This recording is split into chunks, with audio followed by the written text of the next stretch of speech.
we built it up. I think at one point we had like $2 million or something of equipment and money. And how did you get $2 million of equipment as a bunch of college students?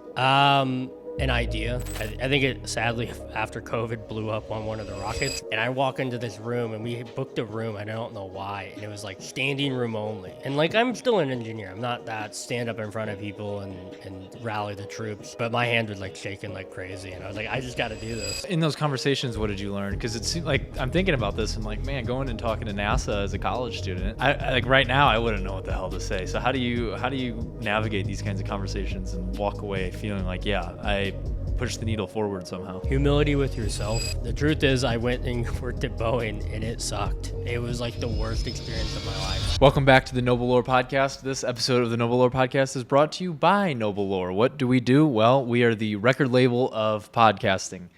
We come in and take care of the management and the production side of your podcast. We also come in and market it for you and grow it and eventually monetize it if you are taking it seriously enough. So, a lot of people think there isn't money in podcasting, and we are here to tell you otherwise. Noble Lore. And you can click the link in the description below for a nice little call, and we can get going on it. With all that being said, I'm here with Kenneth Eversole. Kenneth, thanks for hopping on. Thank you for having me. So what's you're a unique individual. You are 21 years old. No. You're 28? Yeah. 28 years old. And so we started something called Parium a couple years ago. Isaiah's been on the show. Benjamin's been on the show. Martin's been on the show. You are the fourth person now to be on the show. Thank you. So why don't you bow down to me and tell me how much you appreciate being on here. I won't lie. We were just talking beforehand, and like weirdly, you got started. I'm like, oh shit, now I'm nervous. So I don't know why. So what events have happened in your life to make you Kenneth? Because you're a unique person. Let's talk about your childhood. My childhood. Yeah. So I have a pretty interesting childhood. I have two siblings, both of which are at least 17 years older than me. Oh.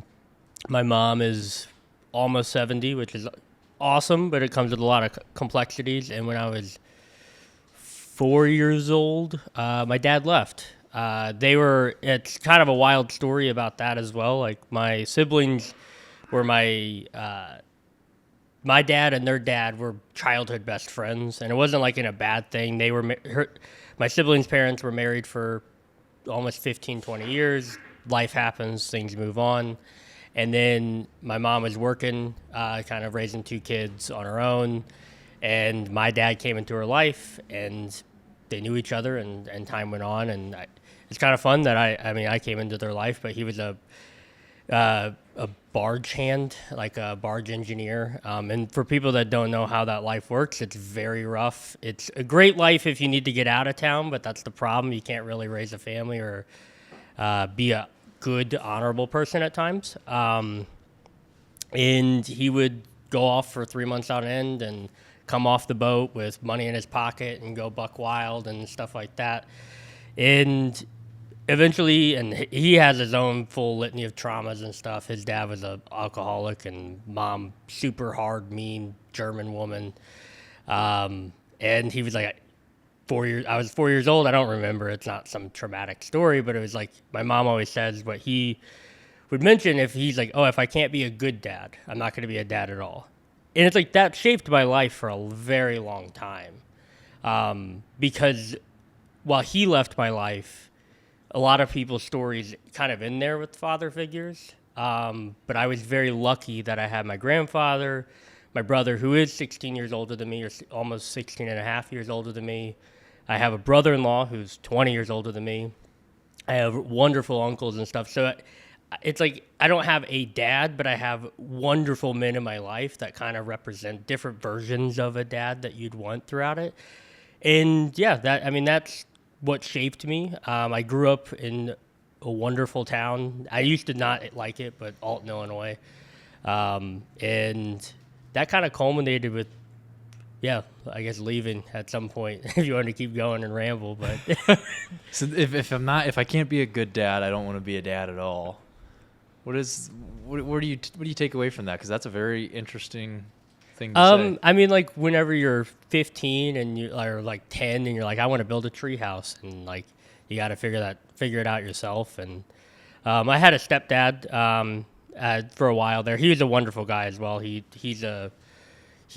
was one of 16 children. And it was kind of fun. His dad built airplanes and exposed me to a different world, but like life, it didn't work out perfectly with him and my mom, but not hard feelings or anything.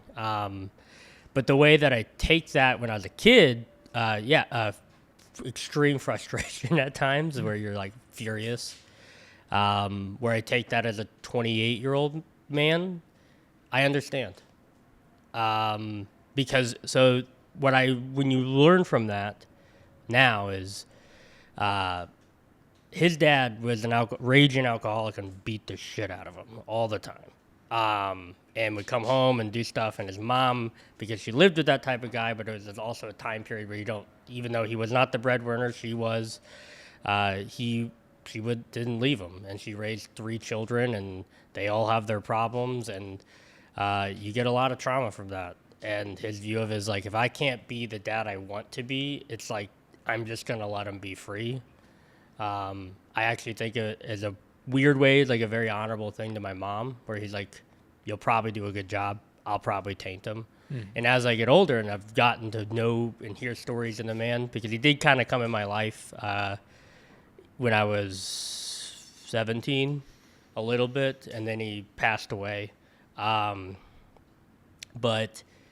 I take it as like genuinely like he kind of probably saved my life. Because it's like, if you don't know trauma and you're surrounded by it all the time, you don't think like it. Trauma does shape your brain, and understanding that does not make him a good guy. I told my brother one time, my dad does not deserve praise, but he deserves like the respect of it. And I respect him, but I think if he were alive, he'd probably be like, good, fucking hate me. Like, good, that's what I want. Yeah, I don't know if I'm allowed to cuss, but. Cuss it up, baby. Fuck it. Yeah, so you said you had multiple different male role models around in your life, several different ones. What did you take away from each one of those?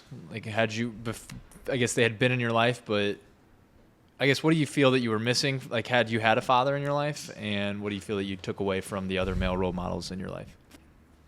The thing I miss and am missing is when I go through those very key moments of your own life, that's not going to be there. So the idea of like, oh, when you have a child, you call your dad like, hey, how the hell did you do this? I'm going to have to call my brother or other people, or what I've done a lot of times is like figure it out. Like, you put an enormous trust in yourself and go, if I mess up, I'm going to just be honest and move on, because I want to get to the other side. My ego cannot be involved. The things I gain from it is, like, my brother is an incredible, like, ludicrously hardworking man. He's a captain at the Alton Fire Department. He, for better or for worse, when we go hunting and we're, like, sitting down drinking beer at, like, hunting camp, I'm like, stop being Atlas. Like, I'm constantly telling him that, because he has a bad habit of putting the world on his shoulders and just grind until he breaks. But you learn this idea of like, oh, I get why. I know the story of like his childhood and things like that. And you learn that in life you do have to do that at times. But I get to learn by watching the mirror. It's like, at times you just got to let it go. It's not worth it. You need to be fighting for the next day. My brother-in-law Adam, like, he's a super all my family are musicians, but he's like the nerdy musician as well. Like, he's the guy who got me in Lord of the Rings and all of that. My grandpa is kind of like the quintessential. I don't know. When he passed away a couple of years ago, it's like, now there's a void in our family. It's probably being filled by my brother, truthfully. But he's the patriarch. Yeah, for the most part. And now your brother is, you would say? Yeah, I mean, so my grandpa, he got 1950s, got a girl pregnant, I would say the 1950s honorable thing, married her. That was my mom, had a couple more kids. It didn't work out. Met my grandma Sally, who's a wonderful woman. Was a wonderful woman. She's passed away now, but she's like a musician, and she had a bunch of kids.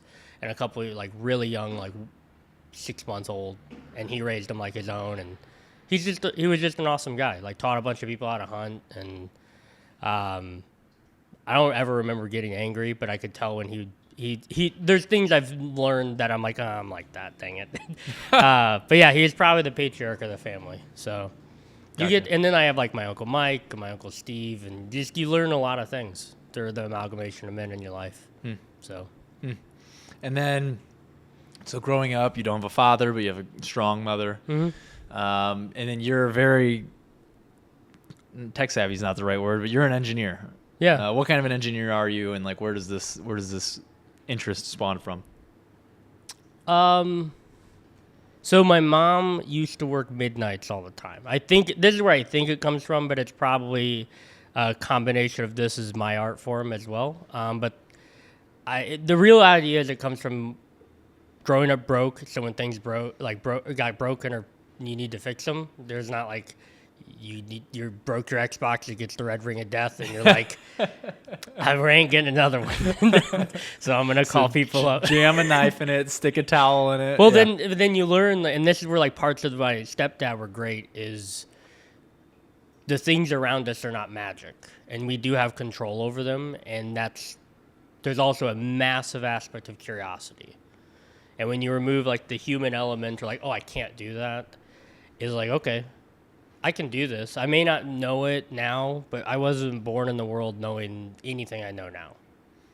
And when you spend a lot of times like alone, like I said, my mom worked midnights, which means she would basically make dinner or have to leave right before dinner, like 6, and come back at 6 a.m. You learn how to make dinner by yourself. You hear the stupid things like we lived on 3 or 4 acres, so you hear the coyotes. You're like, at first at 10, you're like, oh my.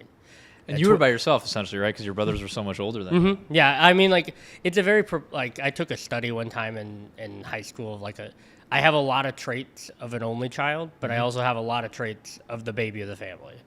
Okay. What are those traits? So a baby of the family, like I probably could do no wrong to my mom, and my whole siblings like get frustrated with me at times. But then the flip side is I don't need people to tell me that I fucked up, is because the problem is I think a lot of people. The idea is like I'm comparing myself to myself. That's the idea of an only child. You have no sibling to compare yourself to, so it's like I have these moments where I will go is really, really hard on myself. But the benefits of being the baby of the family is you can look at your siblings and be like, well, I think I'm doing a little better than them. So it's a way to ground yourself as well. Gotcha. Okay, so then, yeah, but your mom's working midnights, and then you are fixing the red ring of death on your Xbox. Yeah. And then I also am very lucky in the time period we all grew up. I always say, like, we grew up with the internet. And I'm very particular about those words. It's like, if the internet was 5 years old, but like an infant when we were an infant, that's what I mean. Or like a teenager when it's a teenager. We're young adults. It's a young adult. It's going to have different behaviors and stuff. So I also loved video games, but it was also a time period of video games because I spent a lot of time by myself. You actually had to learn how these work. If you want to play with your friends, you have to spin up a server on your computer and do all that. So that's where it led down this whole rabbit hole of tech stuff. I don't know what to call it, like the tech part of the engineering. Like I remember streaming on Twitch TV.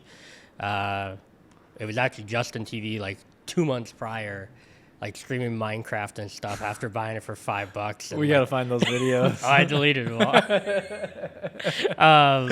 But like I was just exposed to so much because it was so new, and I like used to help friends sell Minecraft servers, and that's how I paid for my first big computer, and I paid a little bit to go to college. I had like $2,000 of my own money, and like I didn't work a normal job. I sold Minecraft servers and all of that because it's. I don't know. There's not an easy answer to that. And then you went to college for what?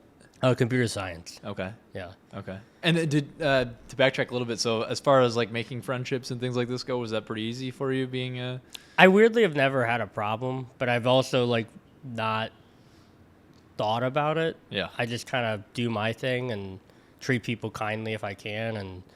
And I look at people like people. I mean, I think a lot of people, when they go into friendships, they overthink it. It's like I'm content with myself. I have my own problems that I'm gonna go through the litany of complaints like everyone else does. But I think when you even have that relationship with yourself, it makes finding a friend much easier.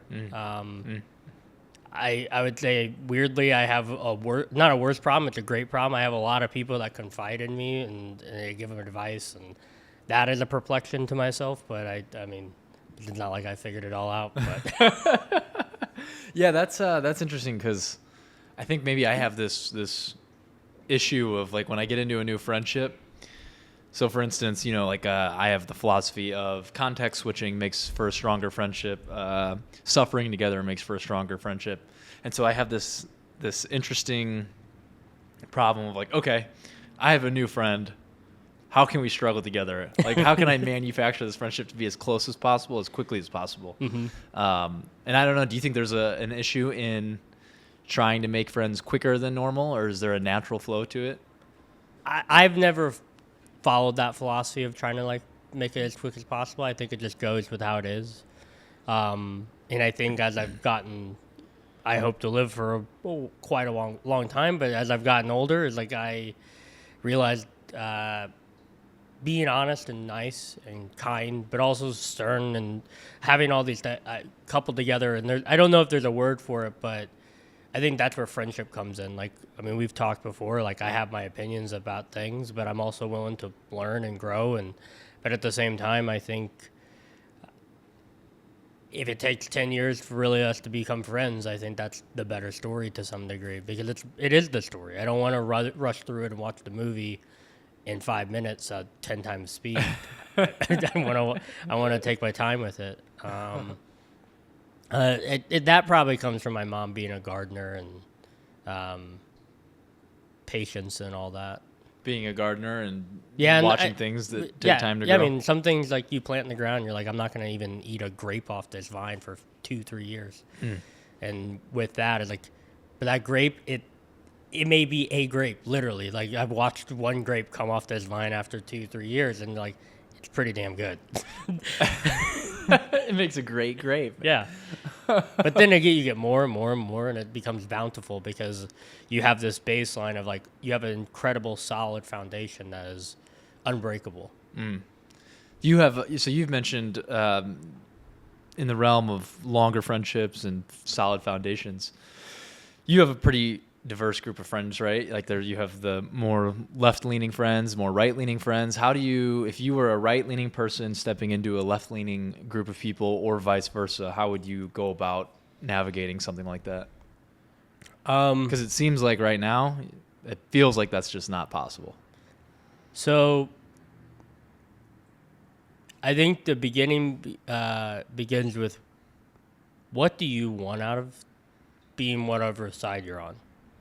So it feels like a lot of people have made their position an ideology, and where they've grasped a lot of their social context and humanity.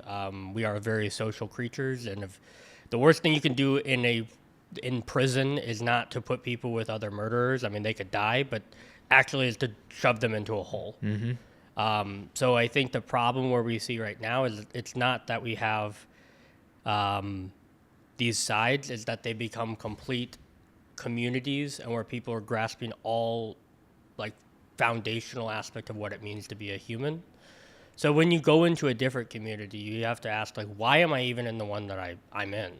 Like, do you really believe everything that they're saying, or is it like you just enjoy the company of human beings? Because if you really want to be constructive, you have to be like, well, I could be completely bullshit about all my points. I could be spoon-fed a bunch of propaganda. And it's like, why do you have to go through this? Is because if you actually want to solve the problem, I don't care how we get there. I mean, that's, as an engineer, I don't care how we get there. I want to solve the problem. And I think a lot of people care how we get there. When in reality, like, look at the bigger problem. That's right. And if we get there because we take all of our ideas and we throw it on the table and go, all these are actually the worst ideas, but we want to solve the problem, but we're all together and we're acknowledging these are bad ideas or these are great ideas. So it's like being very introspective. Yeah, because what's happening? Because what do you think's happening there? It's exactly right. We all want this same result here, and then we all think. I mean, this is like all conflict in history. Probably is we want the same thing, and then here are all the different directions to get there. And because we want to go this direction and you want to go that direction, even though it's the same thing, now we absolutely have to be at war with this each side. other. Yeah, Yeah, we have to hate them. The other idea is, I think a lot of people don't pay attention to, I think it's called like sociology, or like the intercommunal interactions. We do have different communities, and I think a lot of people are focused on the kind way, and good ideas don't need to be kind. They don't need to be born of kindness. They need to be born, they just need to be born, and we have to, like, it is what it is. And what I mean by that is sometimes confrontation is good. Sometimes confrontation happens over 10 years. Again, human beings, we live for roughly 80 years, and we want things to happen tomorrow. But that doesn't mean, if we're trying to solve a problem, like a great example is cancer. I think we'd all like to assume that one day cancer's gone. But what if I told you it'll take us 10,000 years to cure cancer? I don't give a shit. It's cured in 10,000 years. And that means the 10,001th year, the people that live on this planet have zero cancer. And I think a lot of people, when you take, like, they want to solve the problem in their manner, and then coupled with they want to solve the problem in their manner tomorrow. Yep. Of course we're going to have fights. And do you think that, well, that's interesting because I heard this, I still don't know if this is a fact or not, but I'm going to pretend like it is, that when these builders and architects of these great churches were initially constructing them, they knew it would take 100+ years. They knew it would take, and so what's amazing about that is they were building something that they knew they were not going to see the finished product of. Mm-hmm. How do you, and that comes with understanding, like, how beauty is transcendent of time almost. And I think that's what Perium is trying to do to some degree, but how do you reinsert that into the culture? I mean, you have to really be very pointed. They didn't have the technology speed of innovation we have now.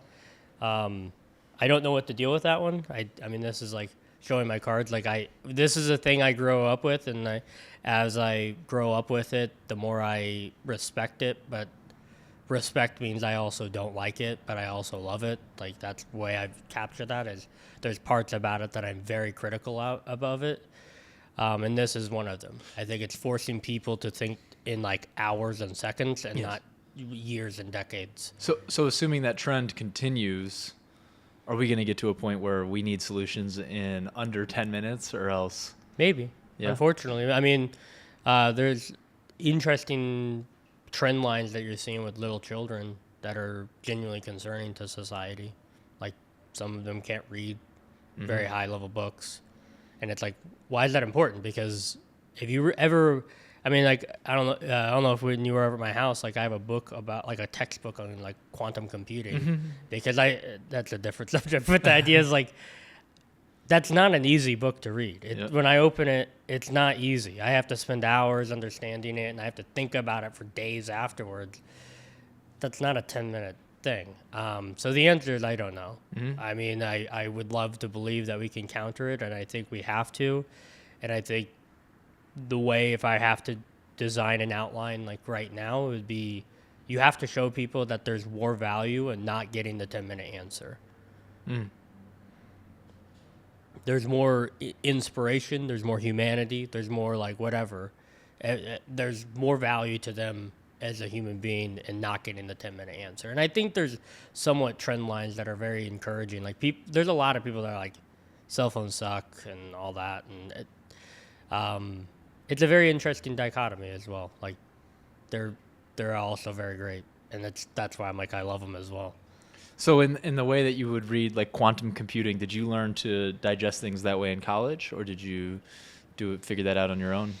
A little of both. So, I mean, my whole family, I mean, I love them to death, but they're not, I guess what the term would be, like, white-collar workers. They're all blue, hardcore working people. Which makes you such an interesting anomaly. Yeah, I mean, for the most part, but I think that also is, like, too back to that, like you have this one side and this side, it doesn't mean they don't think and they don't have critical opinions and stuff. It just means at times, like, to be critical of them is at times they don't have like the words to describe them or be like, oh, well, actually, if you think about it in this angle, it's like there's a concept called like framing. I mean, it's very common in like podcasting and movies is like the frame matters.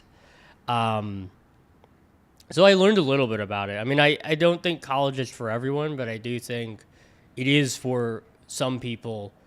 It was for myself because I think there's levels of education. Like if you went to physics, it's like I think you should go to college to be around these people who have been doing it for 30 years. And that was the fun part about it, is I was around computer science professors who have been doing it for 51 years at the time. And that's what was your major, was computer science? Yeah. Okay, so what is computer science? Because it's still a new term to me. So the origins of all of the technology that we have, if you were to go back to the 1950s, or even farther. So I mean, there's like you have Alan Turing who like made cracked the Enigma. That's kind of one. What's it, cracked the Enigma? So in World War II, the Germans were they had this. Like espionage has been alive for a long time, and so the idea of encryption has been around for even longer time. There's a thing called a Caesar cipher. It's like a tube. Then you literally twist it around. I give you the key to twist it to the right way, and then I change like A to Z and B to whatever. And it looks like gobbledygook when you look at the paper, but if you know the code, you can undo it. Obviously, people figured out better methodologies, and the Germans made simply, if I remember correctly, it's like a rotating one where you can quickly communicate the key. And that was the Enigma machine. And for the first 4 years of the war, some ridiculous amount of time, basically the Germans were unable. They were able to do anything they wanted. We were unable to crack it. Yeah, I mean, they were able to send the Luftwaffe in, subs in, and like, coordinate massive attacks over the entire European theater, till Alan Turing and a bunch of wonderfully brilliant human beings cracked it. And it was the beginnings of what we know of modern computing. You can go to the philosophy. There's a woman, which I incline to give her the credit because like almost 100 years prior, she was thinking you would have programmable machines. Her name is Ada Lovelace. But at that point, to be that person, you were a mathematician. Computer science did not exist. It was not a discipline you'd ever learn. And even up until the 1960s or 70s, when a lot of these like foundational models people talk about, or AI models, like even AI is not new. There was a huge summit on Dartmouth in 1964 or something. In that time frame, and most of the people in the room were math people, but they were taking math and applying it to the ones and zeros of logic for computers. And so the answer to computer science is it's a discipline of math at the end of the day. Software engineering is equivalent to, I would say, a carpenter, whereas a carpenter, I would say, is a discipline of like an architect to some degree. Okay. It doesn't mean carpenters are not brilliant people. It's just they're even more hyper-focused. But a computer scientist is a mathematician to some degree. So a mathematician is laying out the foundation of the building, and a computer scientist is going in and actually building out the frameworks? So you have mathematicians that only study calculus and like derivatives, and it's genuinely pretty cool once you get to the higher levels of math. Think of a computer scientist where they use logic and discrete mathematics, and these are whole disciplines, and package that into a thing, and that's computer science. Okay. So they're really the mathematician. They are the ones. There's not like a handoff where a mathematician will write something, and then they go, hey, they are the leading edge of that vanguard of math. Okay, gotcha. And so you're in college and you're going through this. Are you somewhat of a prodigy? No, I am not. I like to say that I'm pretty good at it. I'm probably an A- student, but I deeply respect the A+ people. Okay. But I also have to take the blue collar approach where I gotta put my hands to the grindstone and sit down and read the book and read it again and read it again and go do it and then be like, ah, dang, that's actually how it works. Yeah, there's a lot of human beings that are 10 times better than I am. Okay, so then so you go out of college, where do you go from there? So in college, to kind of go back, Yeah. I grew up in Alton. I went to Washington State University, and for most people don't know that, is like it's on the border of Washington State and Idaho. And I've had to answer this question a bunch of times, like why there of all places. And it's a good, interesting question when I look back. Like I probably should have gone to WashU or gone to U of I or the East Coast somewhere, be closer to home. But I, like a lot of people, wanted to get out for a while and think. And Pullman is like a mini Midwest in a lot of ways out there. It's beautiful country. It's wonderful human beings that live there. But when I went out there, I had like $4,000 in my pocket, and most people know college is not cheap. I did not get a full ride. I got good scholarships to make it cheaper than in-state people, but I still had to take loans and all that. But I had like a philosophy of like, fuck it, I'm just going to say yes to everything. Why? Why'd you have that philosophy? Because I only had $4,000, and if I'm going to do it and come home with the tails between my legs, I might as well have known that I took every punch and punched everything I could to survive. And not that I thought I would fail. My family is wonderful about it. They're like, you can come back. You can stay on my couch. My mom would always say that. I'm like, yeah, but no. I'm never going to do that. Yep. So I went out there and said yes to everything. I did like student hall government, which is a very interesting behavior thing that you have to do, where it kind of teaches people how the Senate works, and you have to advocate, and you get like $2,000 a year to put on parties and Oh yeah, stuff like that. Oh, interesting. Okay. Met some wonderful people there, but during my time there, in one of my computer science classes, a professor was like, "Hey, I'm starting this like CubeSat club." A what? A CubeSat. So satellites are very expensive. Most people can kind of get the idea. They're like a minimum of $1 billion to put them up. But a group of professors at Cal Poly made this specification called a cube, or 1U. It's literally like a U, or not U, but a cube. It's 10 centimeters cubed. And it's designed in a manner to, as it comes back into orbit, it will burn up. So it will never hit the ground. Because when you put anything on a rocket, you have the potential, you'll fall under ITAR regulations. You basically make a bomb in a very nice way. So they wanted to make it a way that you could get people into it cheaper, to explore it, to be exposed to it, that is safe. That you don't have to worry about, like, some of these large satellites, they have to go out to orbit and go up there and blow them up, because if they come back, they're going to hit the Earth like a meteor. These go into low Earth orbit, and the drag force will eventually bring them down, and they'll burn up. It's very tangibly, it's Starlink. That's what Starlink is built on. It's completely what it is. But I started a CubeSat club there, and of all the things I did at college, there's another thing like the Harold Frank entrepreneur thing that I did as well. That was the most profound, because WSU is not known for this. We do not have the equipment to do it. We just had a bunch of really awesome, motivated young people, and we're like, "Fuck it, let's do this." And we built it up. I think at one point we had like $2 million or something of equipment and money. And how did you get $2 million of equipment as a bunch of college students? An idea, like, so when you who bought into that?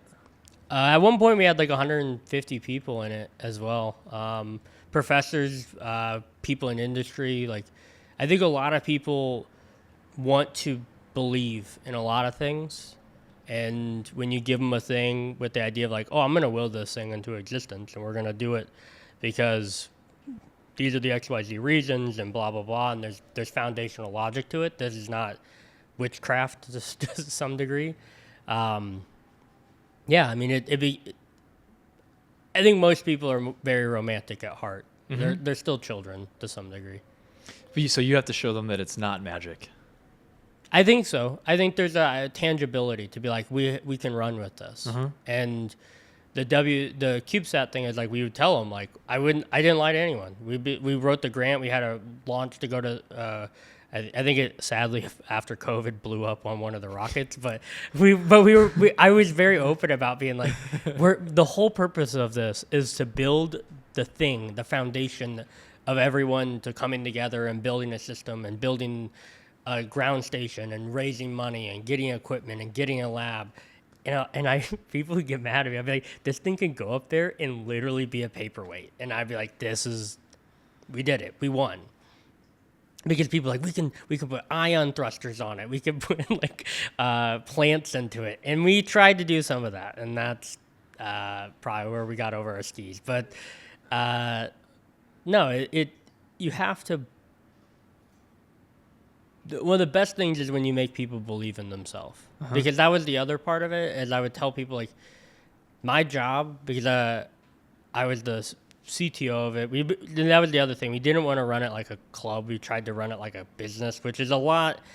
It's weirdly a nonprofit businessy thing. I don't know what to call it. But we tried to take a lot of things from business. And I was like the CTO for the first semester, and then after that, they're like, you're the president now. Have fun. Yeah, and the craziest part about it is like we did this like ice cream social thing, and it's like stupid, but also this is the stuff you do in college. And I had class, and a bunch of people tabled, and they were telling people we're gonna have our first general meeting on Wednesday at 5:30. And I walk into this room, and we booked a room. I don't know why, and it was like standing room only. And like I'm still an engineer. I'm not that stand up in front of people and rally the troops. But my hand was like shaking like crazy, and I was like, I just got to do this. And, oh, really? Yeah. Huh. I wouldn't take you to be the person that would get nervous in front of crowds. Oh yeah. I mean, I still do. I mean, like I said, the moment you're like, all right, we're going, and then you give the spiel at the beginning, I was like, okay, I can. But it's like I can do it. It's just I have to think differently and get comfortable. But because what I don't want to compromise is like myself. I'm not gonna lie to get views or get people's ideas. It's like, but the part of that is when I told people, it's like, I came from this background. I came here to do this. I'm not going to say and hide the thing. Like, you guys are students first. You want to get jobs. Let's use this as a mechanism to get all of you jobs.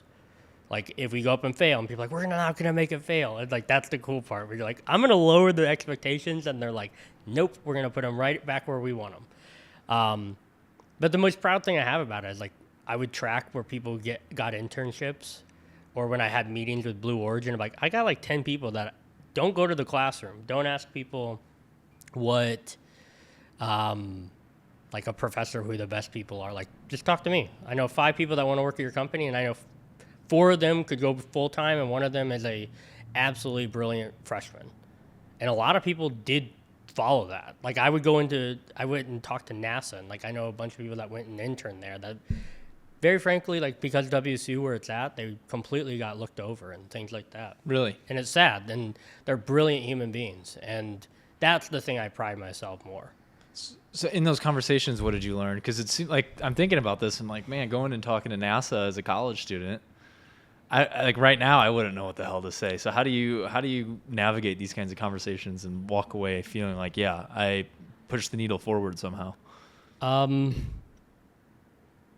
Humility with yourself.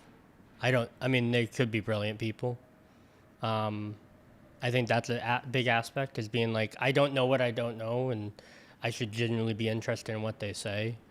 And I think a lot of people crave like good conversation back and forth of I don't know, creativity in that aspect. Mm-hmm. So the answer is like, how do you know when you walk away? Is that when they want to walk with you? Like, when they sometimes it's figuratively, sometimes it's literally, where you're gonna have a conversation like, the vibe is just not there. Mm-hmm. And that's fine. I mean, I had a lot of meetings like that, but when people come to you, for example, like the NASA one, they wanted to help. And when the relationship is built on, I want to help, it's a much easier conversation to have. I think what Benjamin talks about, this idea of like collective, I can't remember the term he used, but if we both work together to achieve something, that's much more powerful. Okay. And that's the best way I would view it is if it doesn't work, that's fine. You're a human being. That's all good. I want only but the best for you. But if you do want to work together, then let's rock and roll. So a lot of those meetings, I knew what they were there for. They're here to recruit people. They're here to donate corporate funds, or they're kind, and whatever. Mm-hmm. So let's meet them there and try to show them like what they want to see, and don't bullshit it. Don't hide it. Don't be like, oh yeah, we have this great lab. It's like, no, they're here to literally see the truth so they can grab it with you and carry it. Yeah, it's like realizing like deep down everyone's still a person and also doesn't know what the hell they're doing. They're just kind of making it up. Huh. And you would apply this to like grant writing, and you would apply this to VC. Would you apply this to a lot of these different? Grant writing, unfortunately, I think you have to do the dog and pony show at times. But this is who I am as a person. I'm not going to do the dog and pony show so far that I am not written within the grant. My goals and aspirations are not found in it. Like, I'm not going to lie to you just to get your money. I think that's not a life I want to live. I want to build cool things and be with cool people, and it's much, much more romantic and awesome and magical to work with a team that is bought in and realize like, oh, I actually do have your back, or vice versa. Coming out of college, what's the coolest thing you've ever built? So to kind of paint the story coming out of college, I did like this entrepreneur stuff where I met, or like we took all the bright people from college or all of engineering, and we had very interdisciplinary, but within engineering, called the Harold Frank Engineering Entrepreneurship Institute. It's a big long name, and a wonderful human being like donated a bunch of funds so we could go to like Silicon Valley and meet some of our very, very, very, very powerful, talented alumni. And I was around this, and I was building a cool CubeSat stuff, and I almost went to Seattle, and I was like, I have to come home. I want to come home. I want to come back to St. Louis. And the truth is, I went and worked at Boeing, and it sucked. It was like the worst experience of my life. Because I was working with wonderful people on cool technology, but everyone can feel what I felt at Boeing, where like they're antiquated, they're delayed, they're not really building engineering products. They're an accounting company that happens to build planes. And I was in a room with no lights, with people that you'd be like, hey, do you know anything about AWS? And they'd be like, no, I don't know anything about that, or DevOps, or more modern technologies. And you'd be like, oh, I'm not going to learn anything here. But the problem is I built this entire network of people out on the West Coast. I didn't build it here. So I had to get it. And I had student loans, so I went and worked at Boeing. And I applied to a company called Balto, because I would go back and forth with my girlfriend Hannah and be like, this sucks. I hate this. I have to work. It's like I have to wear khakis. I have to wear a button up. And it's like, what am I doing? This has no impact on my code. I like solved a huge problem, I would say a computer science problem. Like really deep. They had a huge problem of passing data between a bunch of stuff. And I solved it. And it's like, oh, what do you get out of it? I got a 5% raise. Right. And I'm like, why? Because I'm not the big person on the team. But it's like, that's a great job. That's a fantastic job. And it's like, this sucks. So I applied to a startup in town. And in my head, I'm like, it was like 3 weeks before Christmas, or basically beginning of December. And it was, okay, I'm going to apply to this. I'm going to start the process. We're going to go through the holidays. I'll leave them we'll get done around February. Because Boeing gave me like $5,000 to move back, and all that. And there's obviously stipulations. If I leave the company, I have to pay this back. And I remember applying like on a Friday evening because I was pissed. And like Monday morning, I get a call from, I believe, Davison, who was the CTO there. And he's like, hey, I saw you applied. Would you like to have an interview? So I was like, fuck it. I mean, worst thing that happens is it doesn't work. And I know what I hate, and I'm just gonna like lay my cards on the table and tell them my sell my potential because I believe in myself. But I'm also gonna suss them out because I do not like this. And like that interview led to another interview, and that interview led to another interview. And by Christmas, I had an offer. And I was like, I talked about it for a few days, and I like went back to him like, hey, I have this like $5,000. I need you to, I gotta pay. And they're like, we'll pay half. I'm like, okay. And then like I got a raise, not just like to leave. I mean, that was awesome. I was hoping to get equal money, but I got like another $5,000 raise, and I'm like, fuck it, let's just get the hell out of here. And I joined like this company that was pre-Series A, which for people that have done it is like a ragtag group of people with a moderate idea, I would say. And the coolest thing I built so far is watching them go from that to go through COVID and grinding through COVID and watching their user base grow and kind of being in charge of a lot of that and working with some brilliant engineers and brilliant human beings on the customer support side and going from like 20 people at the time to like 150 people by like 2022. And just there's a lot more you learn. Like in schooling, the problem with schooling is it teaches you like it should be perfect. A mathematician wants it perfect. Here's the route to get there. Yeah. And what that taught me is like, no, it needs to work. It needs to impact human beings. That's what matters. It does not need to be perfect code. It does not need to be elegant code like some people think. It needs to be, or an elegant piece of hardware. It needs to actually impact people. When you say elegant code to the non-native, a lot of people, if you talk to a software engineer, a lot of people care about syntax. Syntax meaning? Like how it's literally written. Okay. And how like the logic within it flows. And there is good reason. I mean, this has to be read by people and maintained by people. But the truth is, it needs to also impact people. And if you were to weight them, that code needs to do more impact on people than it does. Like you can perfectly read what I did and you like, it's like I'm in your brain telling you exactly how I wrote this thing. That's always going to be less. And like I learned that heavily when I was at Balto, and it was like trial by fire. I remember distinctly during COVID, I was working like 90 to 100 hour weeks, no problem. And it was very easy. I mean, I didn't even notice COVID for 9 months. And the amount of times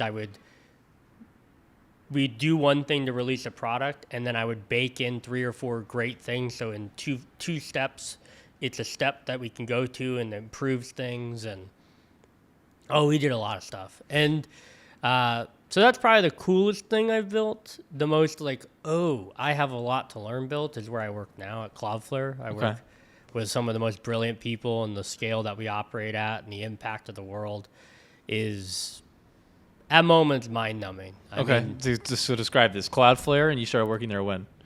It'd be what, 2022? Okay, so you were 25 years old at the time? Yeah. Just started working and Cloudflare is not the Googles of the world. A lot of people equate big tech to obviously like the pay. But I think people need to reframe that to like the impact. So Cloudflare started off as like a DDoS company, direct denial of service. A lot of websites get pounded by traffic. They figured out a way to make it so that your website doesn't and you stay up. To say that again for me, re-articulate that. So a lot of like the internet, a lot of websites will like, you ever heard of like, I'm DDoSing you or something? Oh, I've been DDoSed before, yeah. Oh, yeah. So that's where Cloudflare like started off as that. So it started off as that, like an app to basically protect against that for websites. And they've morphed into this massive thing. I'm pretty sure like 25% of the entire world's internet flows through our network somewhere. Meaning like if you go to a website, and a lot of people know like, are you a human? So like, are you like you go to type in your username and password and like it sits there and loads and it's Yep. like Cloudflare says you're a human now. So that's a huge part of what we deal with, and it's this massive company with massive potential and growth, and we're growing like crazy and impact a lot of things. And it's at a different ball game. I joke. I love sports. I never really played them growing up, partly because I was broke and sports are expensive in America. But when I was at Balto, I learned a lot, and I was at the top of the food chain at Balto. There was moments I kept the company alive. How so? I mean, like our product was broken, and I'm working with a woman named Kat to like, she's on the CS side, and I'm on the like engineering side, being like, she's like, hey, this integration's down, and I'm like, and now it's not. Please tell them it's good. And like, and it would be this constant thing of like playing backstop to the other back-end engineers and front-end engineers. I felt when I made the jump from Balto to like Cloudflare, it feels like I was like the best high school athlete, and I went straight into the starting lineup of whatever sport you think. Like if you're a football fan, I'm now like on the field. If you're a soccer fan, like I'm on the field, and that's the difference. As how we handle outages, how we handle the colleagues that I have are on a moment's different caliber, and it is a constant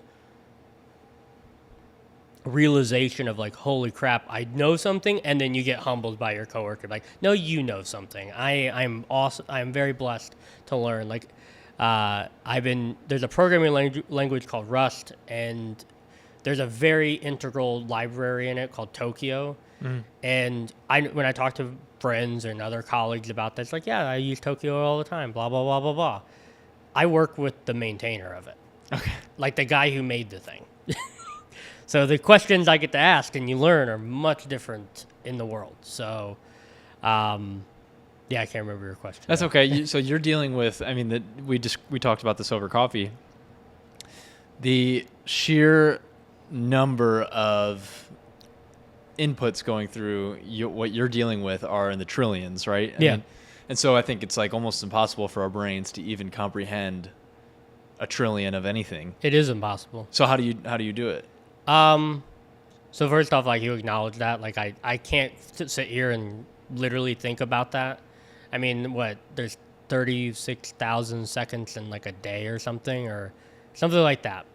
And like a trillion is like probably all of our lifetimes on the earth of our lives. So it's like, I'm not going to be able to comprehend this. But what you need to do and where you begin with it is respect it. So a lot of people go, well, a trillion is like a billion. It's like, no. It's 1,000 billion. It's like, and a billion is like 1,000 million. You're like, I have a million events in my platform or whatever. It's like, yeah, that's awesome. That's a lot of load. But you have to like respect it in a manner of, this is the mathematician part of computer science. There's like the law of large numbers. So if you go, 1% of those fail or whatever, you're now in the millions. If you're like, we have 1 trillion probabilities of someone curing, or like there's an Earth out there in the universe. Well, then there's a million Earths. So it's trying to wrap your head around that, and it's a constant battle. Yeah. But you fight the urge to simplify it. So this is like, I mean, I think we saw this more so than anything during COVID. And you just see that, because I've always like kind of just nebulously thought, okay, humans are really bad with statistics, right? Because X% of car traffic ends in a fatal car accident. We still go out and drive. We're willing to risk that, right? But it depends on if there's X amount of shark attacks that happen per year, there's a pretty big subset of people that are like, I'm not getting in the ocean because shark attacks happen. Yeah. And so we have a really hard time comprehending these numbers. How does the average person look at this, and are they right to, let's say during COVID, right? There's typically the right side was saying, well, these numbers aren't that many people. There's only 0.1%, if that, of people that are dying of COVID.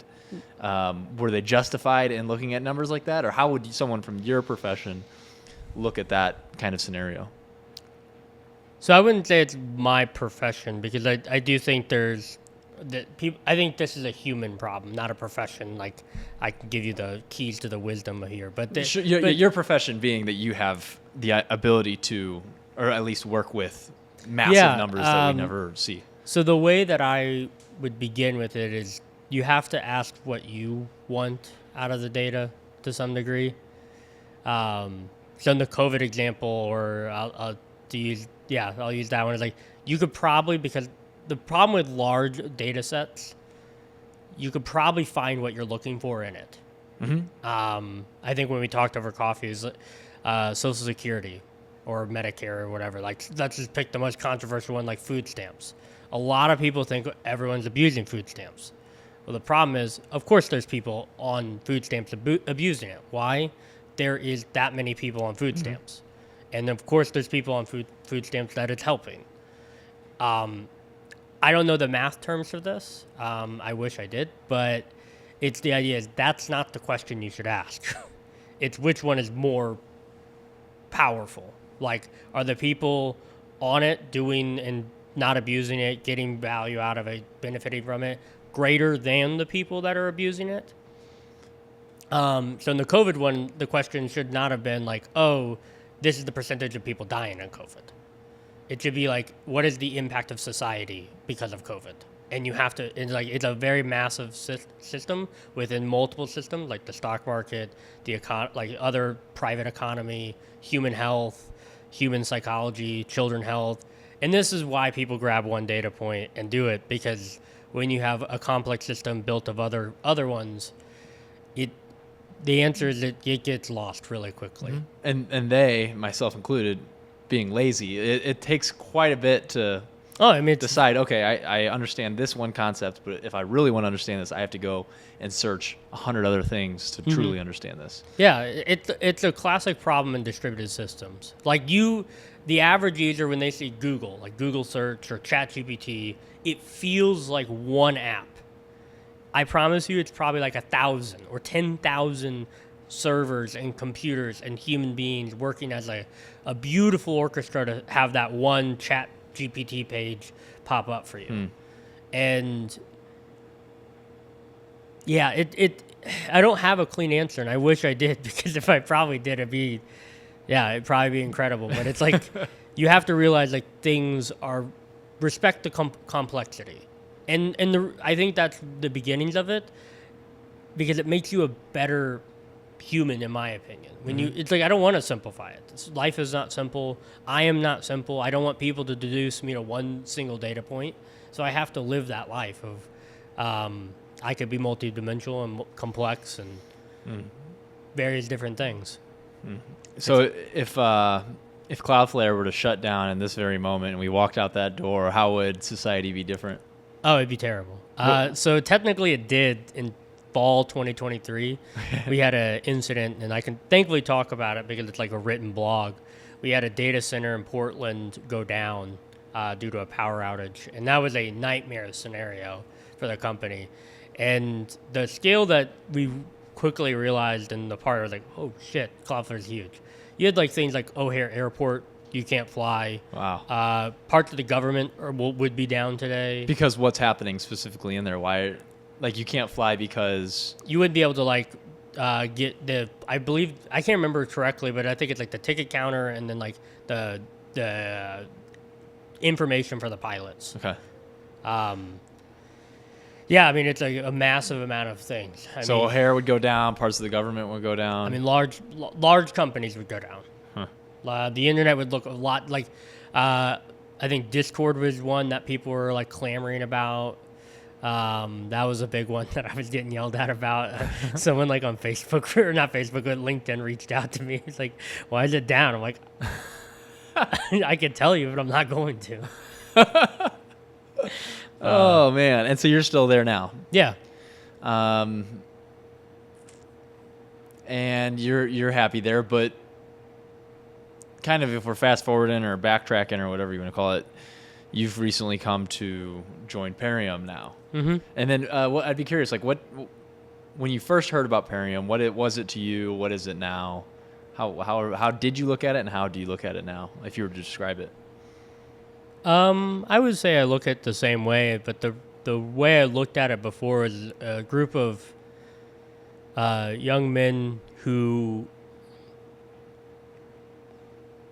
don't like the world that they see through their eyes, and they'll acknowledge at times where like they don't know, but I think at the same time they want to shoot a shot to change what they see.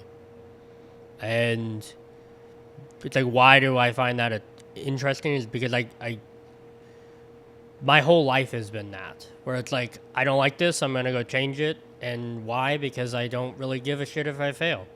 Because if trying is actually way more powerful than sitting here wondering. And that's like, I think I would say that's almost captures it a little bit more pointedly. I think it's 10 guys of being like, really, why not? Like, just what do we have to lose? Because on the flip side is like, I'm pissed off, I'm annoyed, I feel like I'm following people who don't inspire me. Mm-hmm. And then on the other side is like, well, then we changed the game. Yep. We changed the whole like, we change a lot of things in society, or we make movies, or we make podcasts, or we share beauty to the world, or we build things and provide value. And that's also another reason why I came back to St. Louis. I mean, if I wanted to start a company or whatever in Seattle, there's 50,000 companies there. Who cares? St. Louis needs leaders and people that are going to, I live here, I'm going to go pick up the trash. Why? Because I live here. What else do I need to tell you? And I don't want anything out of it, because what I get out of it, making it look pretty, is what I want out of it. Mm-hmm. I mean, that hasn't changed. If anything, it's like, all right, I now know these people. There's a foundational thing. Like, let's go build some fucking shit and be multidimensional human beings and listen to music and help each other out. I mean, it's kind of interesting. I'm talking to Sean because I think I'm one of the older guys in the group, and there's like little moments of like, oh yeah, I remember being right there. Of like, you're gonna go through this thinking moment of like, I could do it all, and then it's like, well, I can do it all, but I have to be patient, and that's like the most powerful thing of having that like group where we're not like, some people are 21, some people are 50. It's like I'm not old. But it's just, I have a different view by a couple of angles or a couple of degrees. And I think that's the beauty of it. Is, it's just a bunch of really genuinely wonderful people that are courageous a lot of ways. Mm. So what is something creative that you want to work on, or something in the world you see that you don't like that you want to take a stand up and?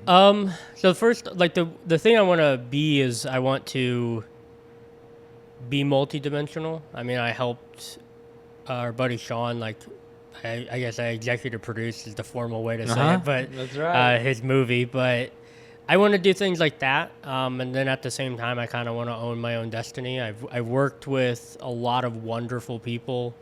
I could spend a career hopping around these big companies and sharpening that sword of engineering. And honestly, I think I could very easily say, if you talk to me in 20 years and I follow that, I'm probably in the category of the top 10% of great engineers that have ever been made. But I want to do more, because I think the problem with that is you go into a hole and you say, I'm going to give up everything to be really, really damn good at this one thing. And that's awesome. That's why I say I'm an A- student. I respect it enough that I'll go learn it. But I'm playing around with like starting my own company, but the patience aspect is something I'm gonna play with, like as if someone's playing with a knife. I'm gonna respect it that I need to move fast, but I have a wonderful girlfriend. We'll probably get married sometime, and I have a life and a family and a lot of ways I'm living the dream to my own family. So I'm not just going to throw it away without thought. I mean, I want to be multidimensional. I mean, you and I have talked about a few things, and I don't know. So if you were to walk into a room with 100 other people, what would you be confident in saying you're better at than those other 100 people in any random room? I am those 99 really, people. really good at. I mean, that what we were talking about earlier, of like very complicated problems and breaking them down. I am very good at that. I can imagine problems and non-physical things in my head, so I can. I don't have. I think I don't have a photographic memory. I don't know the term for it, but it's the idea of like I have a physical memory. So I can fall asleep. Imagine yourself like studying for an exam and you're writing things on the whiteboard. If I'm thinking that before I go to bed, I will continue to do that for like 8 hours. Really? Yeah. And this is just a natural thing for you? Yeah, I've always been that way. I want that. And the idea is like I will not. I'm very good at learning things, and I want to solve incredibly complicated things. And I'm also probably way too humble at times. I'm probably a pretty good programmer. But I purposely do that because I understand the bigger thing is not programming. It's impact to people. It's impact to your team. It's impact to society. It's impact to the business. So that's the honest answer to the question before. But being better than everyone is like, am I better than everyone? And that's it's a hard one because you're asking me to compare myself to other people. Mm-hmm. And you come from a background of comparing yourself to yourself. Yeah. Mm-hmm. I've noticed that about you. Yeah. So. What's the most beautiful thing in the world right now? There's a lot of people pissed off. It's not really beautiful. It's really hard. I would say the most beautiful thing in the world right now is, at least in my eyes, and I know it's very difficult for a lot of people to see this, but we will be here tomorrow. And to me, that's very beautiful because in the worst day imaginable, we'll be fine. And why I think that's beautiful is because we have to solve it. I mean, you could insert like a really tragic thing like 9/11 and stuff. Like, I get emotional at that because it's like we kind of did get through that, and we'll get through everything. Humans themselves are awesome. They're frustrating as hell, but they're awesome. And I think what that means is like I think by the time we're 80 years old, like yeah, people will be on the moon. Yeah, we will have solved a lot of things, and we'll keep on doing it. I mean, humans have been doing this for 10,000, a million years. I mean, it's awesome. Yeah, and I think to bring it locally, I mean, I think we're on the cusp of really changing St. Louis. It may not look like it at times, but the iteration loop is getting smaller, and the people just give a shit more. Like, it's not like it's one of those like no one is going to come in and save the day, so we're going to have to save the day. And I think we're getting closer and closer to like really building the team, not just within ourselves, but as a city and all that, to really solve it and get to where we want to go. Would you say politically or entrepreneurially, or in what sense? A little of everything. I mean, I say that because my mom has said this my whole life, but it's unfortunate as I get older, it feels true. And I don't know if it's an American thing. She says that it's America, but I think it's almost a human thing, is we have to throw all the stupid ideas out and try them to find the one idea we want. And because when people think politically, it's like, oh, this political party is completely wrong. It's like, well, they're throwing ideas out there, and they're just not sticking. I go back and forth with some buddies about this. Like, the best idea is the idea that works. And we need to be critical of the things that are working and why people are looking to somewhere else. But we need to be critical of that thing is why is it not sticking like they want it to do? Okay, maybe slight pushback there, because I think about the thing that comes to my mind is the like safety ambassadors, right? Mm-hmm. Where I'm like, I think we could have done without that idea, but maybe. But could we? I mean, like, but are they? Actually, I'll ask a different. Are they for you? Are they for me? Yeah. Are they for you? What do you mean? I mean, there's a very particular thing is most people in the St. Louis region do not live in the city. Mm-hmm. They visit and travel into. So the question is, are the safety ambassadors for you? Because you live in the city, you're kind of normalized to it. You've lived around here for a long time. They're probably not for you. They're probably for people over in Belleville that are going to come over, or people out in Chesterfield that are going to come to a Cardinals game. It's like, why is that important? Because we need to bring people to the table. Mm-hmm. And what that looks like at times is very frustrating to a lot of people. And I'm at times with them. I wish it was done a different way, and we probably could save a lot of money not having those people. But they're not for you. They're not for me. They're not for someone that's like, I'm going to go downtown and I understand the problems, or I can deal with that. It's the idea of something is being done to some degree. And would you say that's a net positive? Yeah, I mean, because it's been shown many times, many studies, like eyeballs on the street get problems. You don't have as many problems. Right. So what is the purpose of a safety ambassador is to make some people feel safe to come down. So there's more eyeballs. Because there's more eyeballs, it becomes safer. Like, we don't need 10 people to go downtown. We need 10,000 people to go downtown. We need 10,000 people to live downtown. And it probably looks like 1,000 little things like that. Yeah, I guess I just can't help but feel like that's a Band-Aid to the overarching issue, which is safety ambassadors are essentially concerned citizens. That's probably... right. They don't have firearms. So, and that's where I go, the people from Wentzville are gonna laugh at this of if they don't have a gun, what are they gonna do? They're trying to replace what should be concerned citizens that I don't know if we just don't have it, or if people are just desensitized to violence or desensitized to the way that the perception of St. Louis is. I read a book called Cast, and it's a very fascinating book. It uses the idea of what happens in India, their caste system, how America kind of has a very similar version of it, and it uses the Irish people in America and Germans and stuff who are not looked very highly in Europe, and why what is formed and why it's formed in the manner in America, and how a caste system works. A lot of people think it's the top to the bottom pushes it down. It's 2-3 rungs up that push the bottom to make them feel at the bottom. But there's a line in the book that is profound to me, because it's, why do we expect people to participate in a society that hates them? And I don't think that's fully acknowledged and thought about. For example, we'll use the stereotypical person from Wentzville. The stereotypical person from Wentzville lives a great life.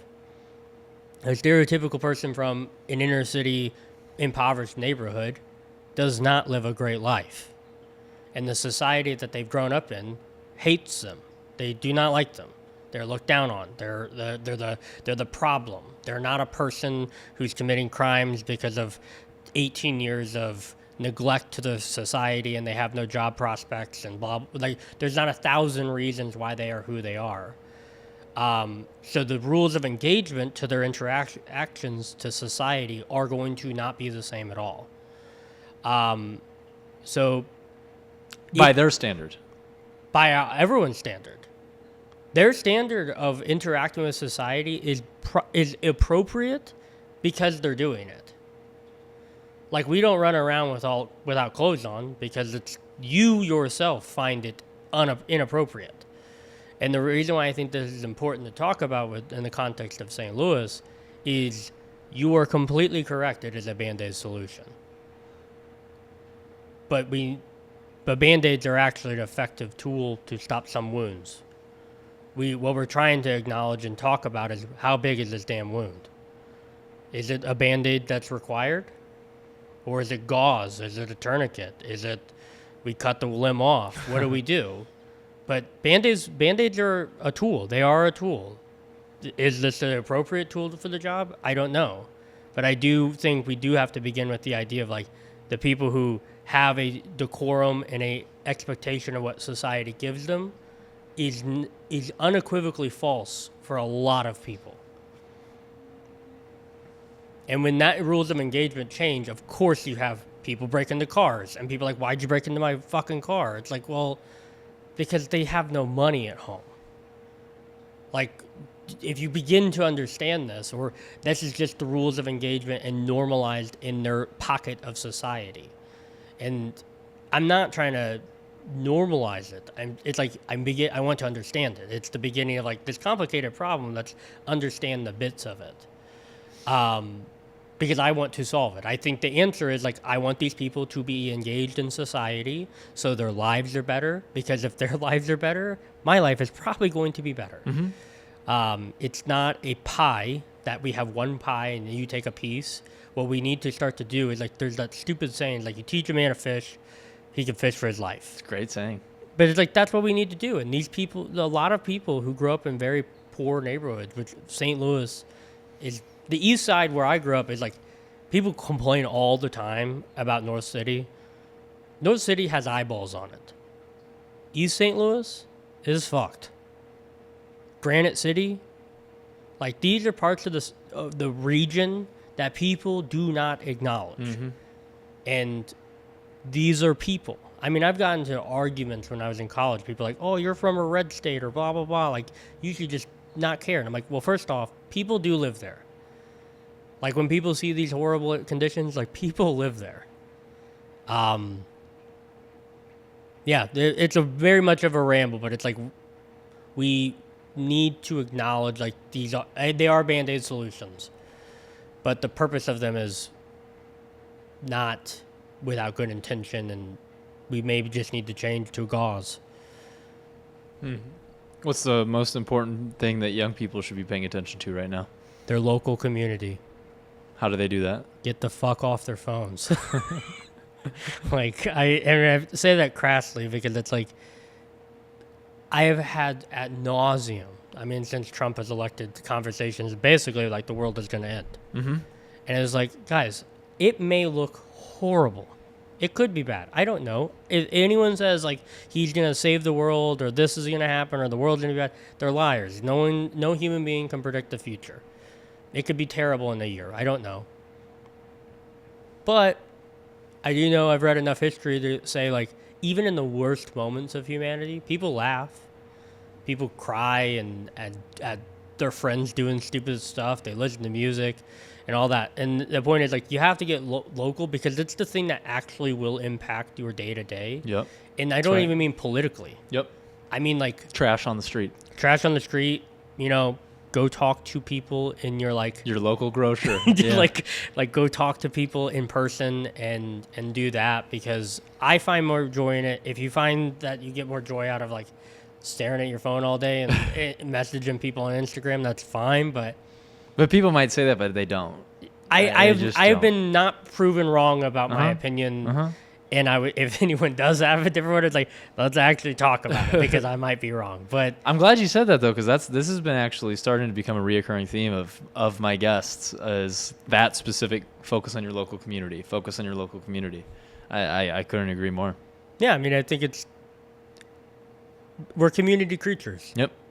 And if you have no community, of course you're going to be really sad and depressed and all of that, and no one can call you out on your shit. No one can cry with you when you're upset, or no one can be like, hey, that really does suck. Let's get out of here. Let's go like watch a movie and like be a human.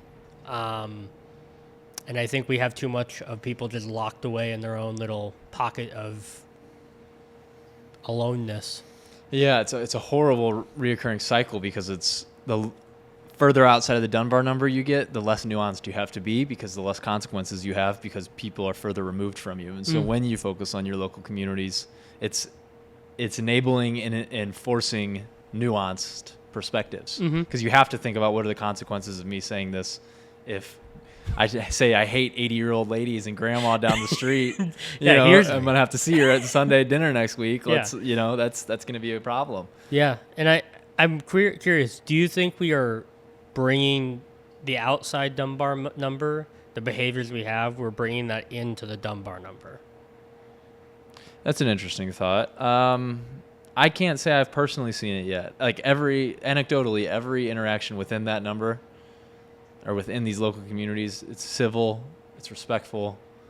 I haven't seen it. Have you? I do think some people our age unfortunately do that. They like spend so much time, and like the Dunbar number is obviously like 127 people, but I it could float. But it's like if you're like an Instagram person and you have 50,000 followers or something, not crazy, but that's still a lot of people. That's a small town, or a small city. Crazy, yeah. The point is, like, I think when you spend a lot of your waking hours interacting at that scale, when you go to the other inside, it doesn't feel the same, and you may use the same tools Of communication and to that. yeah. And it's like, no, this actually requires like a different technique. That's right. Because you're right, the 80-year-old grandma hears like you say something nasty about old ladies, and then she's like, well, I'm an old lady, and that's fucking mean, and I'm gonna like light your trash on fire. Like, Yeah. Huh. Cool. Yeah. Focus in your local communities. That's great. Is there anything else that you feel is important to touch on? I'm kind of I'm doing better than just kind of building a company. I don't know. I can talk about that. Talk about it. Our buddy Eli and I are kind of jamming on a thing. I think it's going to be a lot. I mean, we put up a website called like opscompanion.ai. I think we'll have more at the end of the month, hopefully. Can you say anything about it, what it does, or is that still hush hush? We're gonna keep it on the hush hush, but there's like a wait list online, so you can follow there.